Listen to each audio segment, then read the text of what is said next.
Ces enseignes qui sont présentes dans nos villes depuis le Moyen Âge, est-il utile de rappeler qu'à l'époque, le développement de la ville est anarchique? On construit sans règles, comme on le souhaite.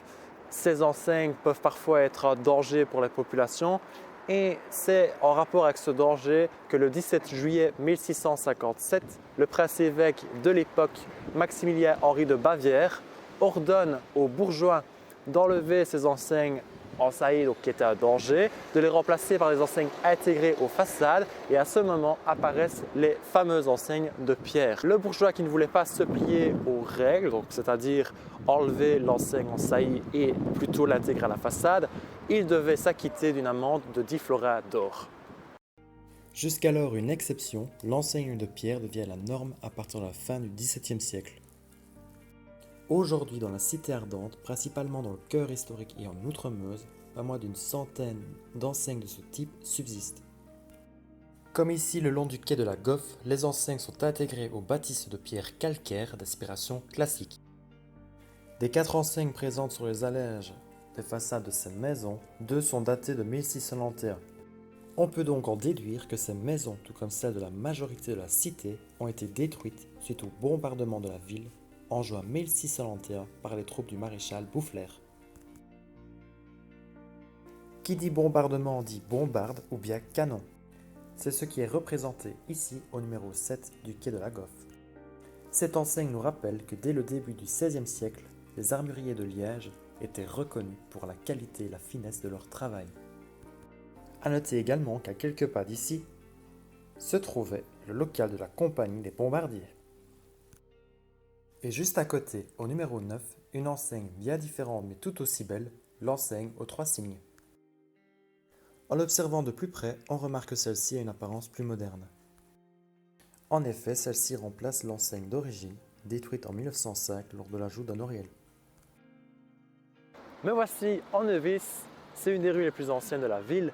Elle a encore un tracé hérité du Moyen-Âge. Les bâtiments par contre, eux, datent de la fin du XVIIe, XVIIIe siècle. Encore une fois, c'est l'histoire qui se répète. Ce coin-ci a également été bombardé par le maréchal Boufflers. Décidément, ce nom, vous n'oublierez jamais.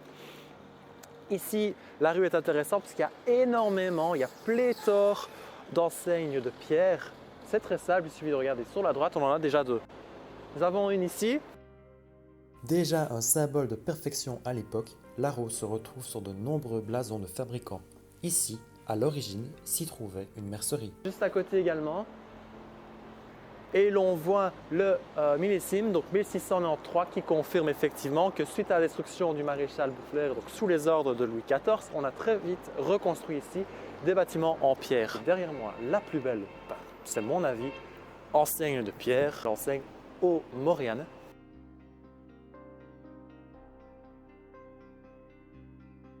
Voilà, vous avez eu le temps de l'observer. Cette enseigne, elle est particulière. Il y a un homme de couleur noire représenté avec une boucle d'oreille et une moustache aux Maurianes, donc du néerlandais Moriaans.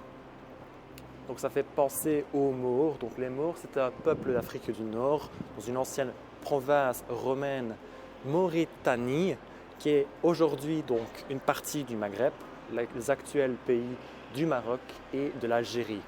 En observant l'enseigne, impossible de ne pas remarquer autour de l'homme les exubérantes branches de grenadier.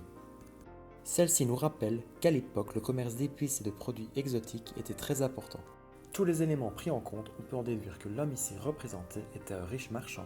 Nous sommes toujours ici dans le cœur historique de la ville. Je vais vous montrer quelque chose, alors suivez-moi.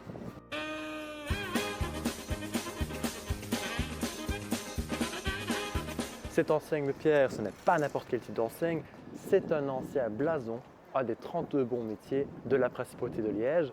Et pour être précis, c'est le blason des Mangons, ou en français boucher. En observant de plus près le blason, on repère des éléments caractéristiques.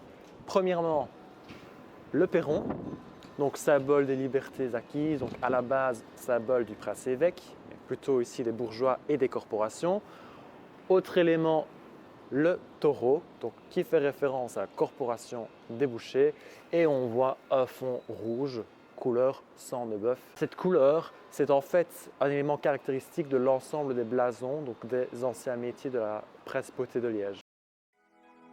Notre petite balade à la découverte des enseignes en pierre se termine ici. Mais, en bonus, quelques images d'autres enseignes. Pourrez-vous les retrouver ?